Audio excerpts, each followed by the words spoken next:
महासरस्वती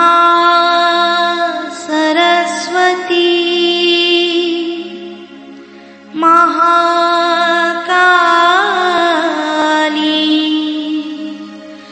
त्रिगुणात्मिका कुंडलिनी साक्षात् श्री आदिशक्ति माताजी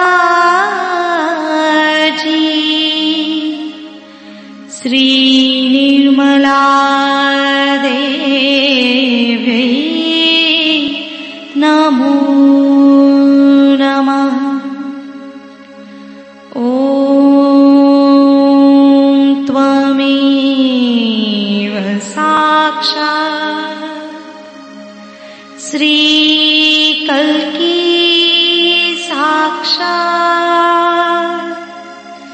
श्री आदिशक्ति माताजी श्री निर्मला देवी नमो नमः। ॐ त्वमेव साक्षात् श्री कल्की साक्षात् श्री सहस्रार स्वामिनी मोक्ष प्रदायिनी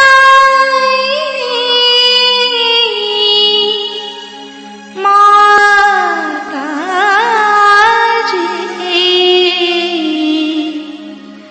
श्री निर्मला देवी नमो नमः।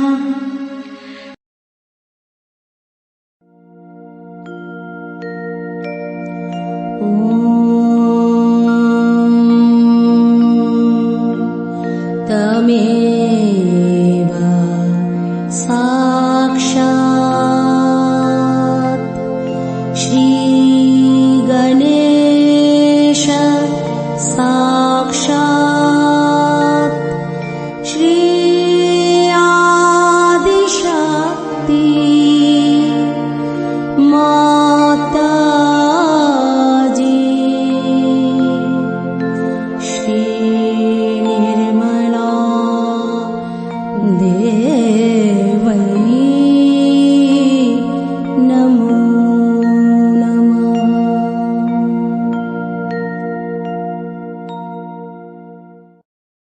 जय श्री माता जी।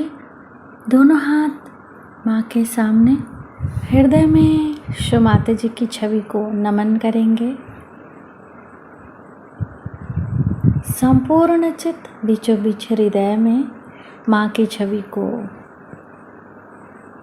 अपने हृदय में स्थिर करते हुए परम पूजनीय श्री माता जी कृपा करके हम सभी के हृदय को अपने प्रेम के योग्य बनाइए।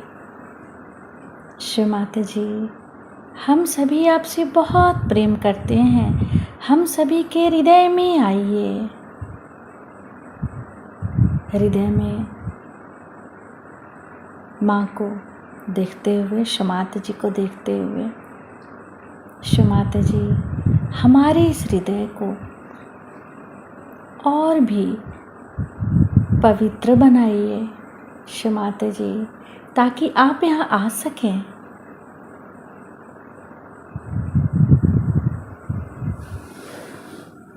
धीरे धीरे अपने संपूर्ण चित्त को दोनों हाथों पे,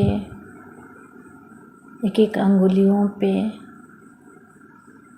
श्री माता जी हम सबको क्षमा कर दीजिए, हम सभी अज्ञानी हैं।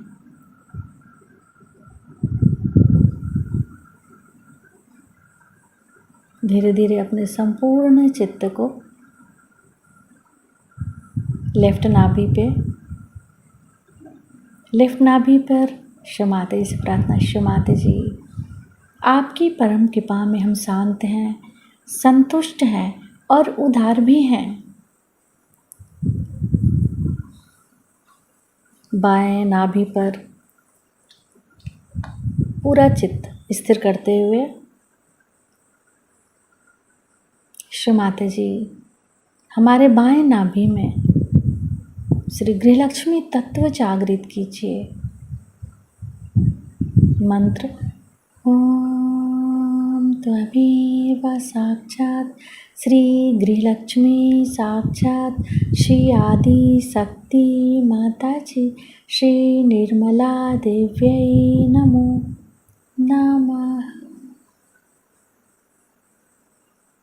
श्री माता जी आपकी परम कृपा में हम शांत हैं, संतुष्ट हैं और उदार भी हैं। कृपा करके हमारे बाएं नाभि में अपना संपूर्ण चित्त आशीर्वादित कीजिए।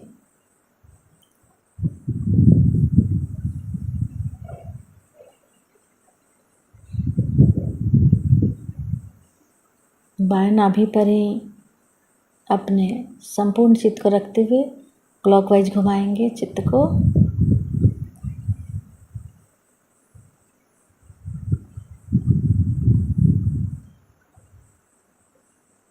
श्री माता जी आप ही दूसरी गृहलक्ष्मी भी हैं। कृपा करके हमारे बाएं नाभि में जागृत हो जाइए। धीरे धीरे अपने संपूर्ण चित्त राइट हार्ट पे, फिर लेफ्ट गुसुद्धि,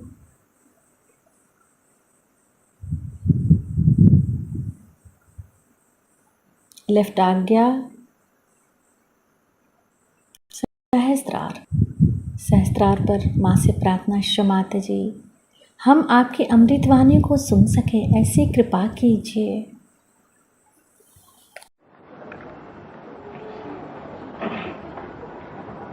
सत्य को खोजने वाले आप सभी साधकों को मेरा नमस्कार।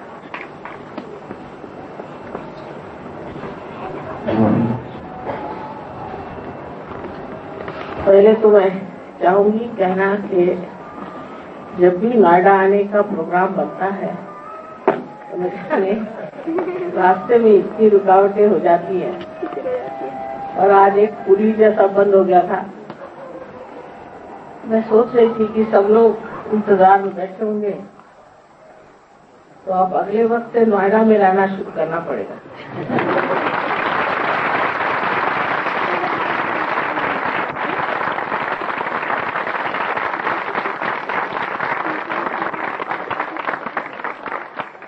लेकिन प्रतीक्षा भी एक बड़ी भारी चीज है। अनेक लक्षणों से वर्णित करते थे, बताते थे कि परम चैतन्य ये है और परम चैतन्य ये है। कभी निराकार को बताते थे, कभी साकार को बताते थे और समझाते थे कि इस निराकार को प्राप्त होना ही अवश्य यही एक चीज और बाकी सब चीज बेकार। सब लोग यही कहते आए हैं कि ये सब साधु संत महात्मा और बड़े बड़े ऋषि मुनि एक बात कहते आए, आपको परमात्मा को प्राप्त करना है। लेकिन हमने तो परमात्मा को देखा नहीं, हमने तो परमात्मा को जाना नहीं, फिर हम उन्हें किस तरह से प्राप्त करें? ये तो एक सर्वसाधारण मनुष्य के दिमाग में विचार आना जरूरी। पहले जब कुंडलिनी के और बहुत से लोगों का ध्यान गया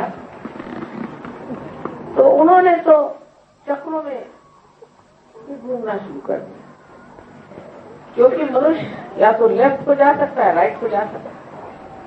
लेफ्ट से राइट पे घूमते हुए इस तरह से लेफ्ट से आया राइट पे गया, राइट इस तरह से चक्रों के चारों तरफ घूमने लगते। उसे चक्र दिखाई देते, उनका रंग दिखाई देता और उसमें बसे हुए देवता भी दिखाई देते होंगे। तो उन्होंने ये बात की शुरू की कि चलो ये देवताएं हैं, इनकी पूजा करो, इनकी पूजा करने से और आप परमात्मा तक पहुंच जाए। उसको साकार रूप में उन्होंने लोगों के सामने प्रस्तुत किया। लेकिन जब बाद में लोगों ने देखा कि ये तो सिर्फ इन साकार रूप की बात कर रहे हैं, बड़े बड़े ऋषि मुनियों ने, संतों ने ये सोचा कि ये साकार रूप की बात करने से तो इन्हें साकारों की मूर्तियां बना ली और उसकी पूजा करते बैठे रहेंगे। जैसे कि आपको शहद चाहिए तो आप फूलों की बात करिए। फूलों की बात उन्होंने शुरू कर दी कि भाई फूल ऐसे होते हैं, इस तरह के फूल हैं, उस तरह के फूल हैं, इसमें शहद है, उसमें शहद है। लेकिन वो तो बात रह गई। उसके बाद साधु संतों ने विचार किया कि चलो साकार की बात छोड़ो, निराकार की बात। निराकार में ये कहो कि हमको तो सिर्फ शहद चाहिए और बाकी फूलों की बात बंद कर दो, क्योंकि ये लोग तो उसी में भूल गए, उसी में पकड़े हुए हैं, उसी में बैठे हुए हैं। तो चलो निराकार की बात करें। तो उन्होंने निराकार की बात शुरू कर दी। उन्होंने कहा कि परमात्मा को निराकार में ही प्राप्त हो। शहद की बात शुरू कर। पहले तो फूलों की बात हुई और फिर शहद की बात। लेकिन उनके लिए जो यथार्थ था, वास्तविक बात थी, उनके लिए जो असलियत थी, वो सबके लिए भ्रम था। साकार की बात भी एक बात थी और निराकार की बात भी एक बात। बातें होती रही, लेकिन किसी ने प्राप्त नहीं किया उस निराकार। उस निराकार को प्राप्त करने के लिए आपको मधुकर होना चाहिए। अगर आप मधुकर नहीं है तो इन बातों से आप उसे पा नहीं। पर हर बार उन्होंने ये बात कही, चाहे वो साकार वाले हों चाहे निराकार वाले। महाराष्ट्र के एक बड़े भारी कवि नामदेव थे, जिन्होंने साकार की बहुत पूजा की, विठ्ठल की पूजा की और विठ्ठल के चरणों में अपने पूरी तरह से समर्पित किया। उनके यहाँ एक नौकरानी थी, वो भी इसी तरह से रघुबाई, उसने भी उस पर बहुत सारे भजन लिखे और यही वर्णन किया कि अब मैं तो परमात्मा में लीन हो गई हूँ, उसे एकाकारिता मैंने साध्य कर दी। तो लोग उसको विश्वास नहीं करते, वो सोचते थे क्या पागल जैसी बातें करें। नामदेव पर भी किसी को विश्वास नहीं था। एक दिन नामदेव एक दूसरे आत्म साक्षात्कारी बड़े बहुत पहुंचे हुए ऐसे इंसान थे जिनका नाम था गोरा कुमार, उनसे मिलने गए। दोनों भी आत्म साक्षात्कारी बहुत ऊंचे दर्जे के लोग थे। जाकर के ये तो दर्जी थे और वो एक कुम्हार थे। तो नामदेव जब जाकर के गोरा कुम्हार के सामने खड़े हुए तो देख रहे हैं कि वो अपने पैर से मिट्टी को रौंद रहे हैं। ऊपर देखते साथ हठात वो खड़े हो गए। आवाज एक मिनट कुछ बोल नहीं। उसके बाद उनके और हाथ करके कहते हैं कि मैं तो यहाँ निराकार को देखने आया था, मैं तो चैतन्य को देखने आया था, निर्गुण को देखने आया था, पर निर्गुण को मैंने साकार में देखा। क्या ये पहचान और ये क्या समझ और इस तरह की आपसी श्रद्धा और भक्ति सिर्फ योगियों के बीच में हो सकती। मनुष्य मनुष्य को नहीं समझ सकता। उसके बाद नामदेव जी नानक साहब के पास आए, जहाँ कबीरदास जी भी थे। श्री नानक साहब ने बहुत बड़ा कार्य किया कि उस वक्त जो जितने आत्म साक्षात्कारी साधु संत थे उनकी वाणी उन्होंने गुरु ग्रंथ साहब में लिखा, जिससे वो इसी लोगों की वाणी पढ़े और कुछ न पढ़े। लेकिन नामदेव से उन्होंने कहा कि अब तुम निराकार पे लिखो, साकार को बहुत लिखा। तो उन्होंने भी निराकार में लिखना शुरू कर दिया। उन्होंने भी बहुत कुछ निराकार में लिखा और पंजाबी भाषा सीख गए। मैंने उनकी इतनी बड़ी किताब देखी है जिसमें उन्होंने पंजाबी में निराकार का भी वर्णन किया और बहुत सुंदर वर्णन है। अब वो महाराष्ट्र से एक दर्जी चले आए, ये गुरु नानक साहब यहाँ इतने बड़े पूजे हुए थे। आपस का उनका मिलन, आपस की समझ, आपस का अपना माइंड किसी न किसी बड़ी सूक्ष्म दृष्टि से हुआ हो, कोई न कोई ऐसी अंतर्विधि से हुआ है जिससे इन्होंने आपस में पहचान लिया। यह पहचानना अपने को जाने बगैर नहीं होता। अभी जब हम देख रहे हैं तो हम कहते हैं मैं मेरी आंख से देख रहा हूं। जब हम सुन रहे हैं तो कहते हैं कि हम हमारे कान से सुन रहे हैं, और जब जान भी रहे हैं तो हम सोचते हैं हम अपने बुद्धि से जान रहे हैं। लेकिन ये जो मेरी आंख है मैं कौन, और जो मेरे कान है उसमें का मैं कौन, और जो मेरी बुद्धि है उसमें का मैं कौन है। वो मैं कौन जानने के बाद जो कुछ भी देखा जाता है, जो कुछ भी सुना जाता है और जो कुछ भी जाना जाता है वो एक में सत्य और वही एक में निराकार परमात्मा का दर्शन। इस आत्मा की प्राप्ति के बारे में सब लोगों ने बहुत शंकाएं करी, पहले भी करी और आज भी करी।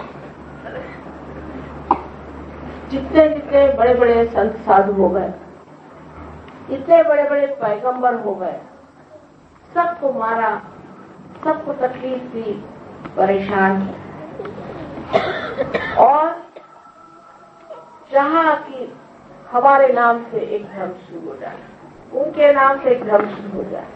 मैं हमेशा कहती हूँ कि किसी पेड़ पर बहुत से फूल अलग अलग समय पर एक जीवित शक्ति के साथ पैदा हुए थे और उसी जीवित शक्ति से वो पनप रहे थे, लेकिन लोगों ने फूल ये तोड़ लिए और कहा ये मेरा, ये मेरा, ये मेरा, और अपने को बड़ा बड़ा समझ करके और उस सूखे हुए फूलों को मान लिया और असलियत को छोड़ दिया।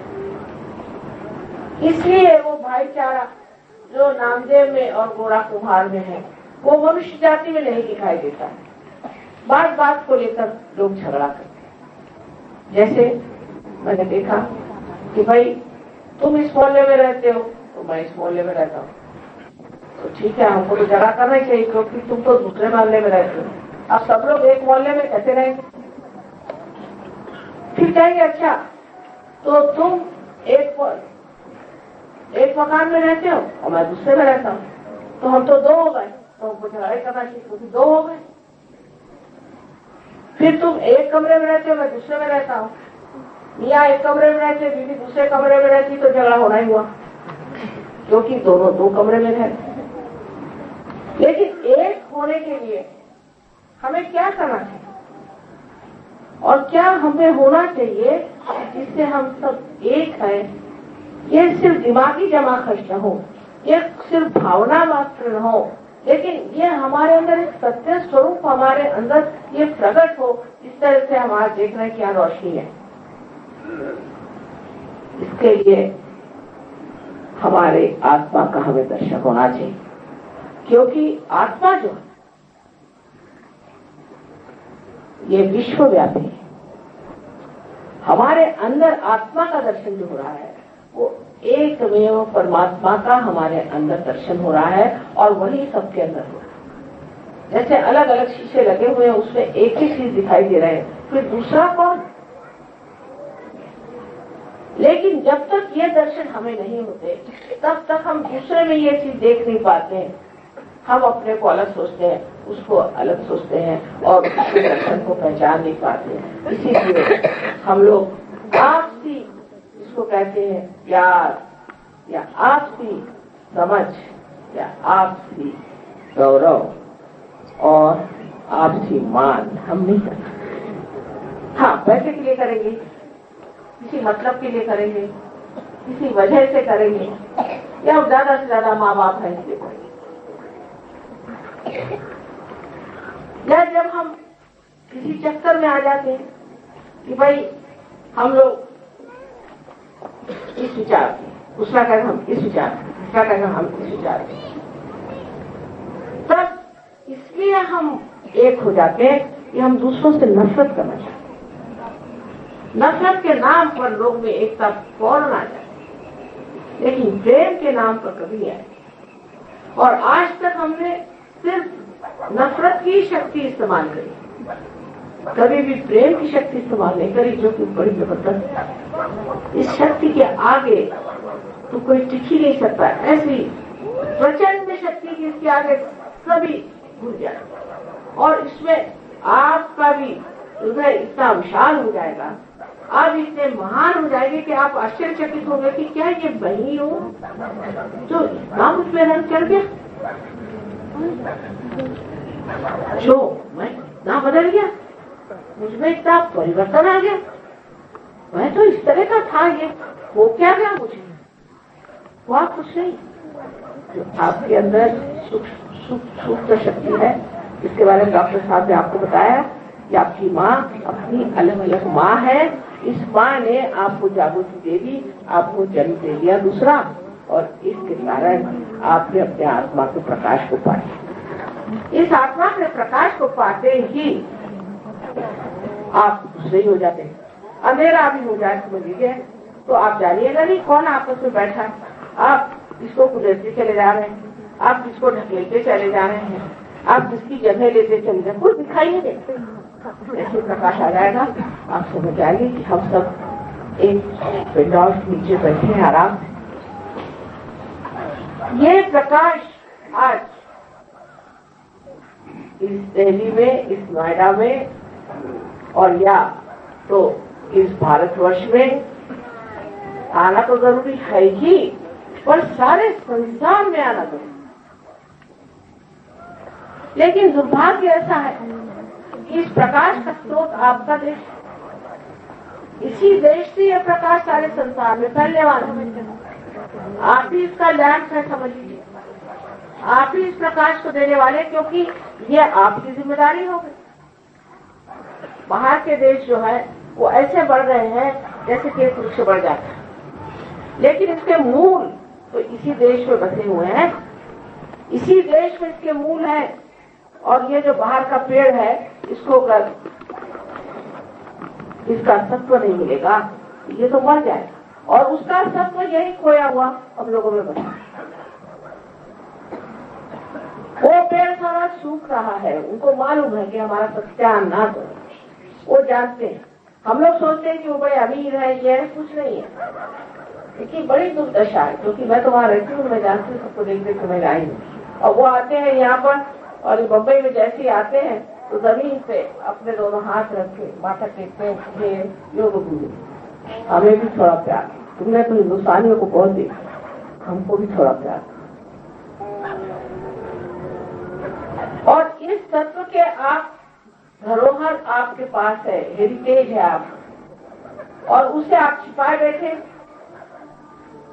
ये सारे गुण आपके अंदर हैं, सारे संसार की भूख आप विवाह कर सकते हैं, सारे संसार में शांति आप दे सकते। इतिहास में नाम जाएगा आपका जब आप सहयोग में उतरेंगे और लोगों के सामने दिखाएंगे कि सहयोग से मनुष्य किस स्थिति में पहुंच जाता है, उत्तम मनुष्य हो जाता है।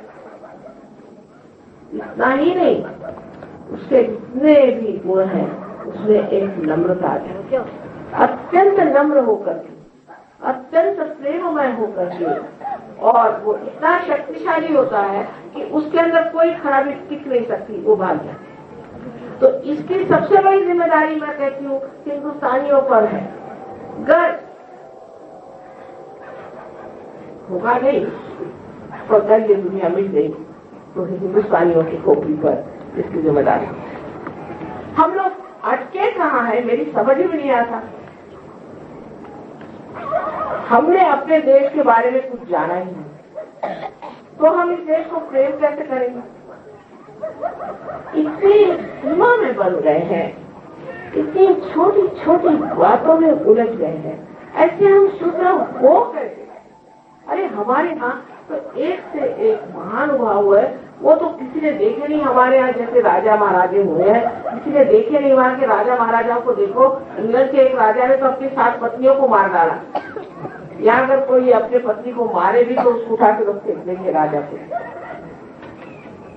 ऐसे देशों में वहाँ जाकर आप देखिए कि जहाँ बच्चों को, एक लंदन शहर में 2 बच्चों को उनके माँ बाप मार डालते हैं 8 दिन के अंदर, एवरी वीक।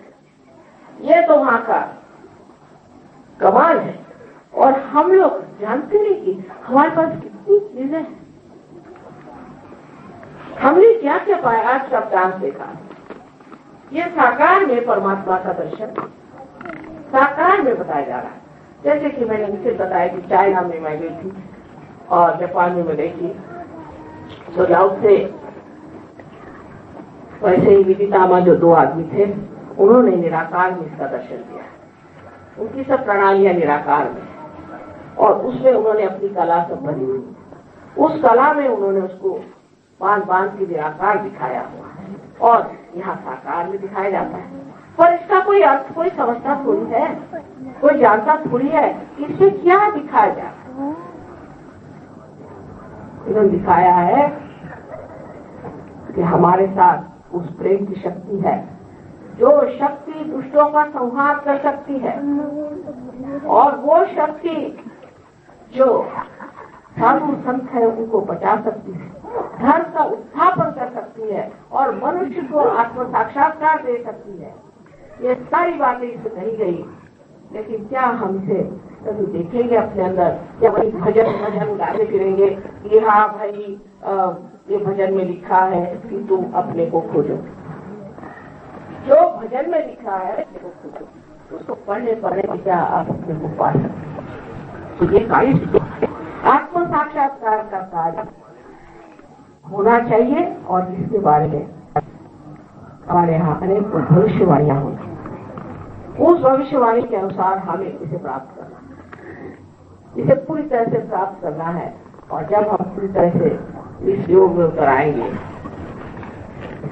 इस सहज में उतर आएंगे, तब कोई भी बात असहज नहीं, कोई भी परेशानी नहीं, मौज क्या है। जैसे कभी दास जी ने कहा, जब मस्त हुए फिर क्या बोले। अब तो मस्त हो गए, अब क्या बोले? बोलने की जगह ही नहीं, हम तो मस्ती में आ गए। ये सारा कुछ जो वर्णन है ये सब छोड़ सकता है, लेकिन ये जानना चाहिए कि हमने जो चीजें छोड़ दी परमात्मा के लिए,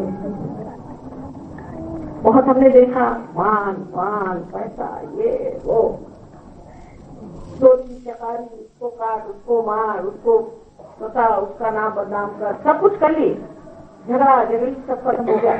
और वो छोड़ करके आज हम सहयोग में आए, तो हम किससे आए? वो चीजें अभी हमारे साथ लड़ा रही है। तो ऐसा ही होगा कि एक पैर मकर के मुंह में है और एक पैर नाव में,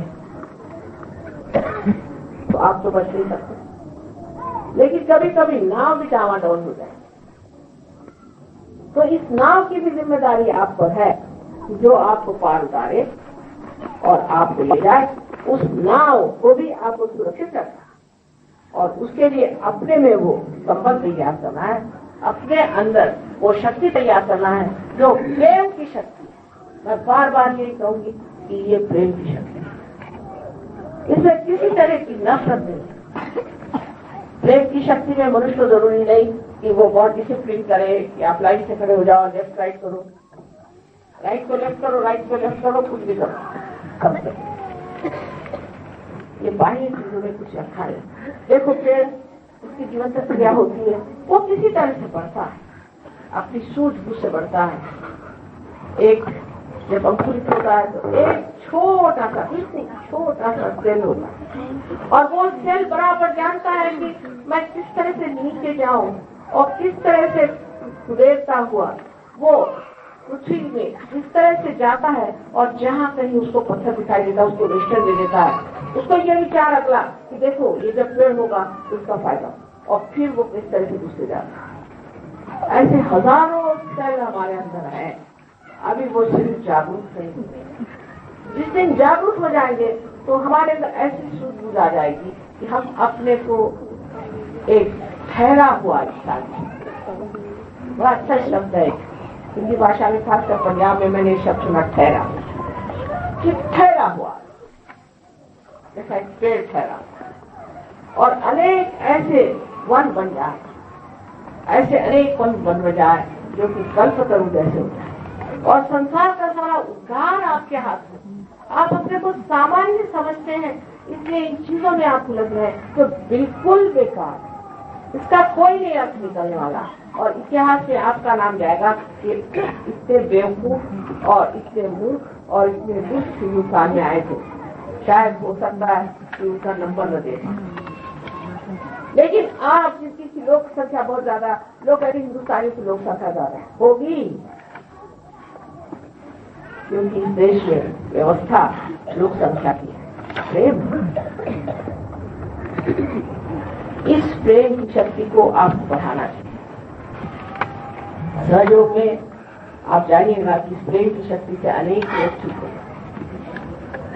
कैसी कैसी बीमारियां होती थी। परसों की बात है, एक बच्चा 3 साल की उम्र लड़का था, उसने कभी उसके जबान से एक शब्द किसी ने सुना नहीं, कभी उसकी आवाज नहीं निकली, वो कुछ सुन नहीं पाता था।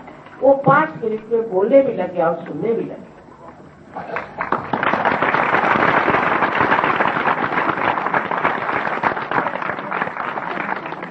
कम करो जो आचारम ये सहयोग की कृपा, सहयोग की कृपा से आप भी जानते हैं कि कितने ही ब्लड कैंसर और कितनी बीमारियां ठीक हुई। अब मैंने आपसे बताया कि पर्थ में अभी हम रहते तो हमने एड्स की भी बीमारी ठीक हो, वो भी ठीक है।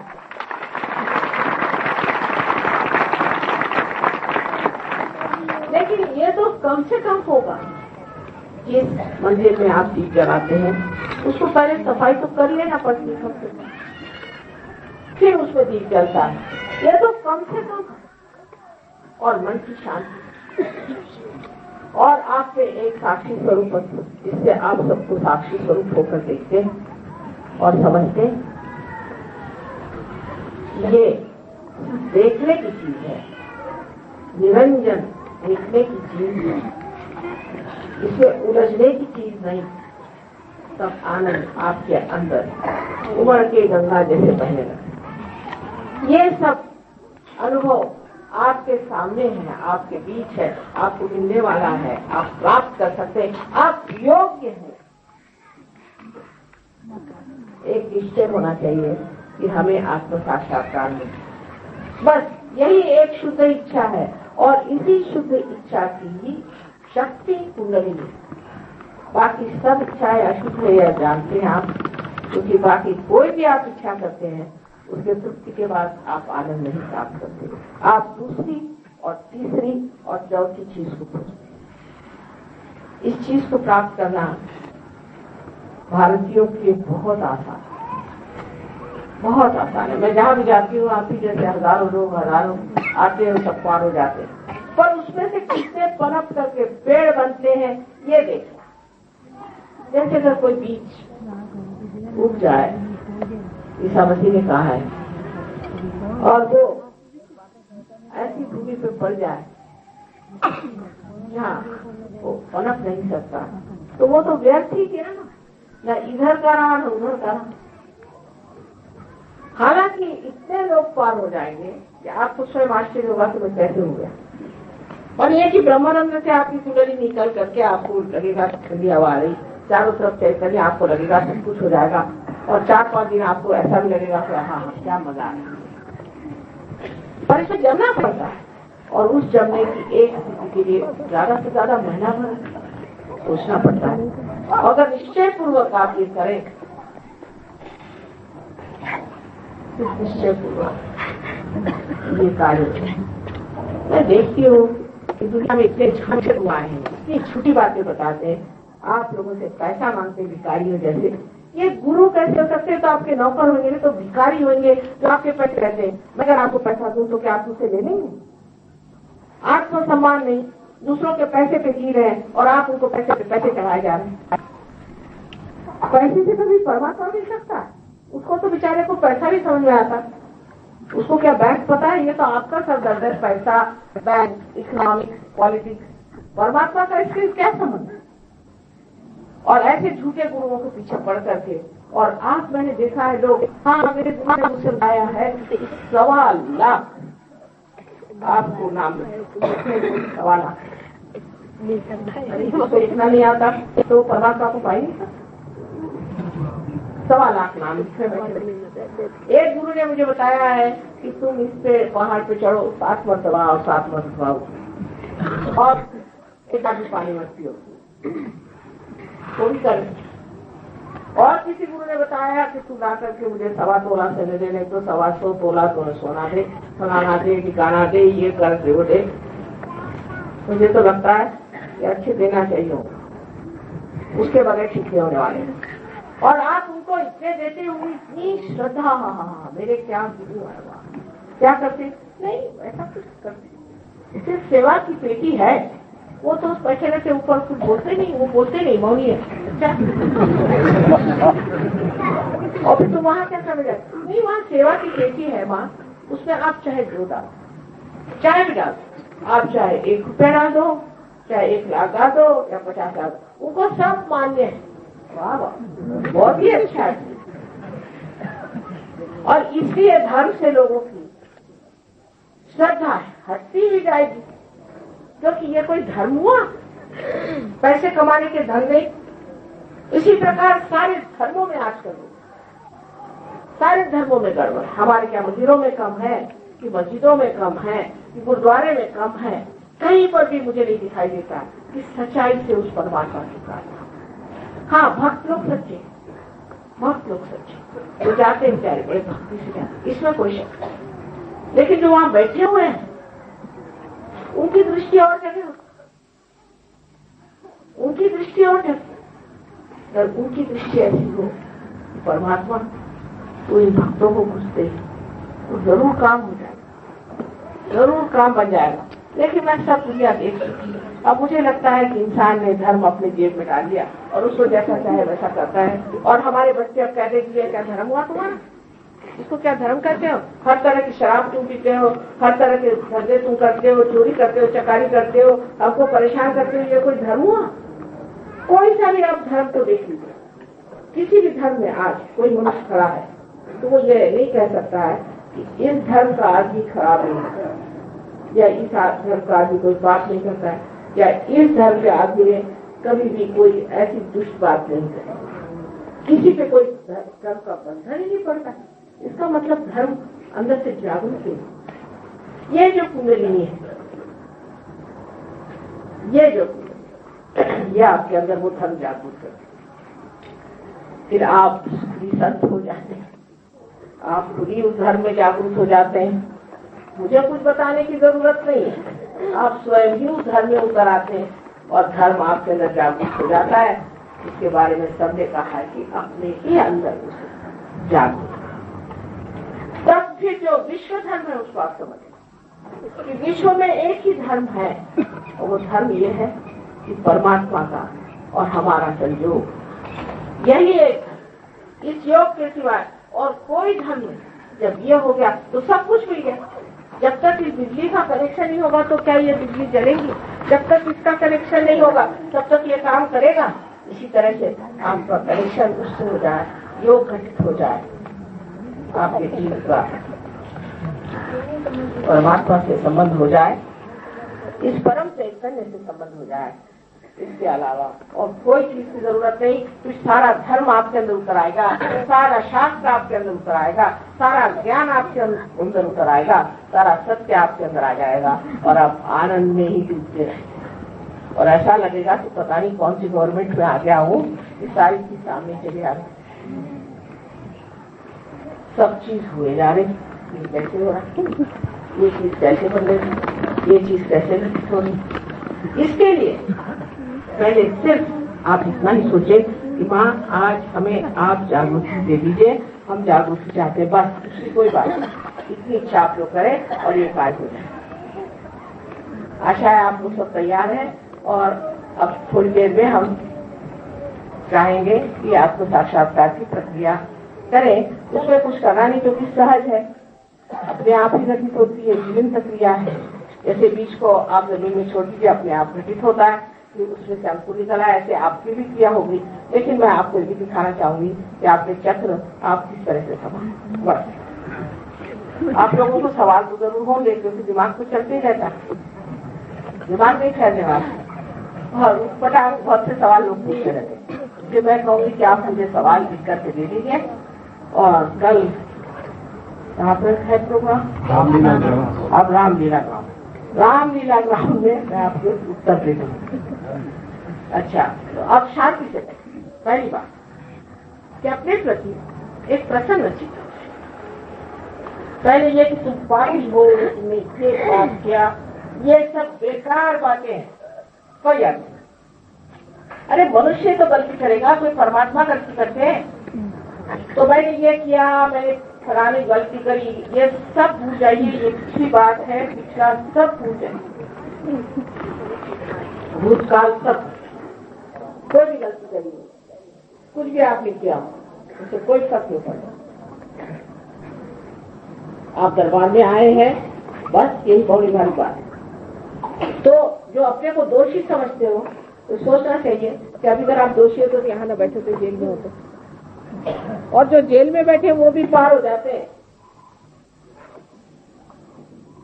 क्योंकि परमात्मा का तरीका और है और उनका जजमेंट और है, और कुंडलिनी आपके बारे में सब जानती है, वो आपको संभालेगी। आप मेहरबानी से अपने ऊपर न्यायाधीश मत लगाइए और अपने को मत सोचिए कि मैंने ये गलती करी, मैंने वो गलती करी, और अपने को दूषण मत दीजिए और अपने को गिराइए। पहली तो बात ये शर्त, और दूसरी शर्त ये है कि आप सबको एक साथ माफ कर दीजिए। पहले तो अंग्रेजों को माफ करिए, 300 साल हमारे कोपड़ी में बैठे, मैंने इतने अंग्रेजों को पार कराया है कि आप विश्वास नहीं कर सकते। इन दुष्टों ने बहुत सताया, मुझे बहुत सताया, चलो छोड़ो, लेकिन इससे पार हो गए। तो पहले तो इनको क्षमा करो, 300 साल अपने खोपड़ी पे बैठे और अपनी समय दूरी करा दी, झगड़ा लगा दिया और चल दिए। उनके यहाँ झगड़े अब बहुत हो रहे हैं, उसके फल भोग रहे हैं, भोगने दो, सबको माफ करो, सबको माफ करो, ये ना गिनते बैठो उसको माफ करना, जिससे तकलीफ कुछ नहीं, सबको एक साथ माफ करो, खुले दिया, पहले सबको माफ। आखिर आप माफ नहीं करते, करते हैं क्या करते हैं? कुछ नहीं करते। जानने की बात है, समझ की बात है कि जब हम कुछ करते ही नहीं तो बेकार में हम क्यों किसी के बारे में सोचें और अपना दिमाग और खराब। तो कृपया आप ऐसा करें, सबको एक साथ आप सवाल, बस यही 2 शर्तें हैं, और तीसरी ये कि आपकी इच्छा होनी चाहिए, आपको जबरदस्ती नहीं कर। परमात्मा ने आपको स्वतंत्रता दी, मैंने मिल गया, लेकिन इसका कुछ तो देना होगा। मैंने कुछ नहीं, बस चैतन्य। जब आप गंगा जी में स्नान करके आते हैं तो एक उसके साथ घाघर भी भर के आते हैं कि दूसरों को भी गंगा जल दे देंगे। इसी प्रकार ये दूसरों को चैतन्य दो और कुछ नहीं। जैसे एक दीप प्यारे एक दीप जल सकते हैं, आप सब लोग बहुत कार्य है नोएडा में कर सकते हैं, और उससे आगे मैंने सुना है कि हापुड़ में और गाजियाबाद में और उससे आगे मेरठ तक आप लोग। Raga Malkos, please put your attention on Bhavsagar. I feel when I listen Raga Malkos, this is the raga of our dignity, of our principle. Let's enjoy Raga Malkos.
Gamada gamada mada gama gada mada saga sama gama gama gada mada mada mani dani dani dani dani dani dani dani mada gama gada saga saga sama gama gada mada mani dani dani dani dani dani dani mada gama gada saga sama gama gama gada mada mani dani dani dani saga sama gama gama gama gada mada mada mani dani dani dani dani dani dada ini mama mada dada gama mama saga sama gama mada dani dani dani mada gama gada saga mada Sakam dari dani dani dani dani dani dani dani dani dani mada mada gama gama saga saga bisa saga sama gama gada mada mani dani bisa dani sama gama gada mada mani dani dani nisa dani dani mada gama gama saga saga nisa dani dani sa nisa dani dani mada gama gama saga saga nisa dani sa nisa dani dani mada gama gama saga saga nisa gama nisa gama dani da gama dani da gama da gama dani da gama dani da gama da sa